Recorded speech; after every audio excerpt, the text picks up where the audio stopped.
கேள்வி கேட்டவன் குற்றவாளியா? சவுக்கு சங்கர் கைது, ஜனநாயகத்துக்கு எச்சரிக்கை மணி. இந்த நாட்டுல தவறு பண்றவன் தண்டனை வாங்கணுமா, இல்ல கேள்வி கேட்கிறவன் தான் தண்டனை வாங்கணுமா?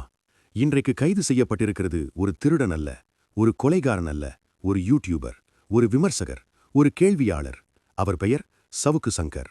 சவுக்கு சங்கர் யாருக்கு பிடிக்குமோ, யாருக்கு பிடிக்காமலோ, அவர் பேசுறது சரியா, தவறா, மரியாதையா, கடுமையா, இதெல்லாம் தனி விவாதம். ஆனா ஒரு கேள்வி மட்டும் முக்கியம். ஒரு யூடியூபர் கருத்து சொன்னதுக்காக கைது செய்யப்படலாமா? நம்ம நாடு எது? ஜனநாயக நாடு. ஜனநாயகத்தின் அடிப்படை என்ன?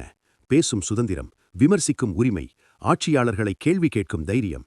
இதுல ஒண்ணு கூட இல்லன்னா அது ஜனநாயகம் இல்ல, அது பயமாட்சி. கைது சரியான வழியா?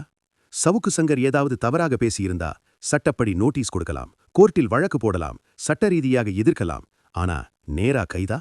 இதுக்கு அர்த்தம் என்ன? பேசாத, கேள்வி கேட்காத, எதிர்ப்பு காட்டாத. இதுதானா நம்ம நாட்டோட மெசேஜ்? ஒரு கேள்வி கேட்கிறேன். சமூக வலைதளத்துல பெண்களை இழிவுபடுத்துறவர்கள், சாதி வெறி பேசுறவர்கள், மதவெறி தூண்டலவர்கள், அவங்க எல்லாரும் சுதந்திரமா தெரியறாங்க. ஆனா அதிகாரத்தை விமர்சிச்சவன் மட்டும் கைதா? இது நீதி இல்ல, இது பயமுறுத்தல். நான் இங்க சொல்ல வருது இதுதான். சவுக்கு சங்கர் கடவுள் கிடையாது. அவர் பேசுற எல்லாமே சரின்னு நாங்க சொல்லல. ஆனா அவரை எதிர்க்க வேண்டிய இடம் சிறைச்சாலை இல்ல, அது விவாத மேடை. இது ஒருத்தருக்கான பிரச்சனை இல்ல. இன்னைக்கு சவுக்கு சங்கர், நாளைக்கு ஒரு பத்திரிகையாளர், ஒரு யூடியூபர், ஒரு சமூக செயற்பாட்டாளர், இல்ல நீங்க நானே கூட இருக்கலாம்.